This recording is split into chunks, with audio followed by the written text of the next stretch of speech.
Cinematic Orchestra here on Democracy Now!, democracynow.org, The War and Peace Report. I'm Amy Goodman with Juan Gonzalez. Juan?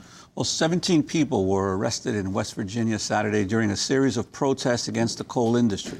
The protesters marked a new phase of Operation Appalachian Spring, a campaign to end mountaintop removal mining. The first two arrests occurred when two activists wearing hazmat suits and respirators rowed a boat onto an 8 billion-gallon coal slurry lake and unfurled a huge floating banner reading, "No more toxic sludge." They were charged with trespass and littering. Later in the day, 8 more protesters were arrested on trespassing and conspiracy charges after they walked onto the Caford Mountain mine and locked themselves to a giant dump truck. 7 others were arrested at a Massey Energy facility. The protest came just a week after the Obama administration gave the green light for 42 more mountaintop removal permits, dealing a victory for the coal industry. The Environmental Protection Agency's decision shocked many activists in Appalachia who've been campaigning to end the practice of mountaintop removal that's already destroyed over 450 mountains in West Virginia, Virginia, and Kentucky. We're joined here in our Firehouse studio by Jeff Biggers, journalist covering mining in the Appalachian region. He's author of the book United States of Appalachia, How Southern Mountaineers Brought Independence, Culture, and Enlightenment to America. And he has a forthcoming book coming out, Reckoning at Eagle Creek, The Secret Legacy of Coal in the Heartland. He's here in New York for the New York Loves Mountains Festival. Welcome to Democracy Now! Thank you for having me. Talk about the situation now with mountaintop removal. You know, Amy and Juan, we've, from my perspective, the Appalachian region has really reached a state of emergency. We're talking every day 3 million pounds of ammonium nitrate fuel oil explosives are detonated in these areas. And this is not simply just ripping off mountains. You know, in the past 30 years since Jimmy Carter signed the surface mining bill, we've lost over 500 American mountains. You know, a landmass the size of Delaware has been wiped out. Over 1,200 miles of streams have been sullied and jammed. But we've reached the issue that this is a human rights issue. And I think that's what was happening last week in West Virginia, that this incredible movement called Operation Appalachian Spring has really tried to bring it to the forefront that we've reached an emergency, that people's lives are on the line, that we have these massive coal slurry impoundments. And around them, they're honeycombed with old abandoned mines, and now they're beginning to blast near these coal slurry impoundments, and any day they could break if some sort of blasting could reach them. And I think this is what the kids and the activists are trying to reach to people, to say, hey, this is no longer an environmental issue, it's a human rights issue. And the recent decisions by the EPA to issue 42 new permits, what will be the impact of that? It's a huge impact. That was, last week was really Black Friday for Appalachia. You know, President Obama campaigned with the idea that we have to find another way to get our coal instead of blowing up our mountains. And this is very important to point out, that less than 7% of our coal production comes from mountaintop removal, that we easily could eliminate it with energy efficiency, with renewable energies, or simply getting underground coal, which would provide more jobs. But it's been an agonizing spring because we've had mixed signals from the EPA. Perhaps we'll have more scrutiny, perhaps not. The Department of Interior says we're going to rescind a law, take it back to 1983. But the fact of the matter remains, you have to abolish mountaintop removal. You can't regulate it. You can't regulate this kind of violation. Who's pushing for it? Why does it continue? It continues because we have an incredible coal industry and their lobby in Washington. And this is something that transcends politics. You know, I'm based in the Midwest now, in Illinois. And also, just to clarify, for the industry, it's much cheaper to blow up a mountaintop than to actually send workers underground to get the coal out. Exactly. When we say coal is cheap, of course, you know, that's an absolute outrage. It's not cheap. It's just cheaper for them. You know, instead of having 3 underground mining jobs, they only need 1 job of someone blowing up the mountain with massive explosives and then using heavy equipment to get at this tiny little seam. So yes, for them, it's a cheaper and effective way. But the problem is coal really transcends party politics. That you have liberal Democrats in the Midwest, like Senator Dick Durbin from Illinois, or even President Obama, who have always been working with the coal industry. It's something that, if you come from a coal state, it's been very hard to shake from the stranglehold of the coal industry on our politics. You're here in New York, and I think in one of your articles you mentioned the unknown ties that the city of New York has to the coal industry in Appalachia. Can you talk about that? Right. You know, New York is burning mountaintop removal coal, and that's why I'm here this week. There's an amazing festival called New York Loves Mountains that was started by Appalachians here in New York City to say, hey, these lights, This microphone today is because explosives are being detonated in Appalachia, that we all live in the coal fields. You know, we can't say it's just a problem down there with those people down in those hollers. No, it's a national issue, just like any other issue with the nuclear industry or going back to the early abolitionist movement that came out of the Mountain South.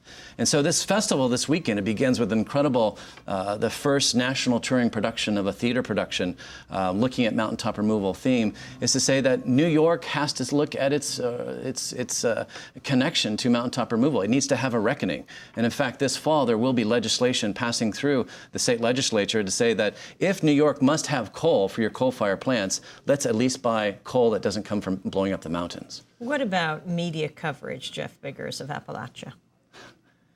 Media coverage. You know, this is something that I'm just not quite sure what's going on. You know, here you have one of the most egregious environmental and human rights violations right before our very eyes. You have little communities in West Virginia, a little town outside called Printer, where 97% of the people have some sort of gallbladder disease. You have Americans who cannot drink their water. You have people who are living under daily explosions and silica dust coming into their gardens and their farms.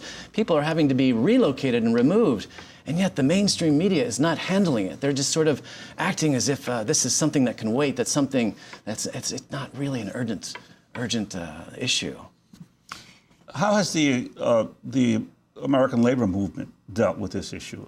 Clearly, obviously, at least for the mine workers and others, this has meant a loss of jobs. But have they taken a firm stand with their political leaders around this?